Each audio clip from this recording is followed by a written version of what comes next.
আসসালামু আলাইকুম ওয়া রাহমাতুল্লাহি ওয়া বারাকাতুহু। সম্মানিত মুসলমান ভাই ও বোনেরা, আজকে 23 নং তাসবিদের কায়দাটা পড়ব। আলিফে জায়দা কাকে বলা হয়? অর্থাৎ অতিরিক্ত আলিফ লিখতে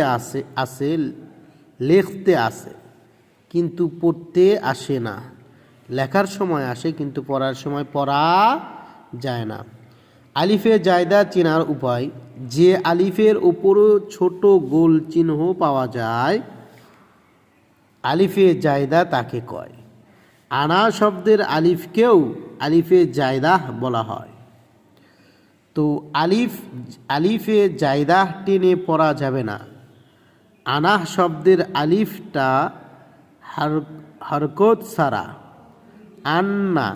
আন্না শব্দ থেকে পৃথক করতে দেওয়া হয়। যেমন আমরা পড়ব, দেখেন এখানে ওয়া ও জবর ওয়া, আলিফ বাদ পড়ে গেছে, দেখেন আলিফের উপর একটা গোল চিহ্ন দেওয়া আছে। মিম আলিফ জবর মা, ওয়া মা, হামজা জবর আ, নুন আলিফ জবর না, আনা, এই আলিফ টানা যাবে না, নুন জবর না, ওয়া মা আনা, ওয়া মা আনা। মিম জবর মা, লাম জবর লা, আলিফ লামের হামজা পড়া যাবে না।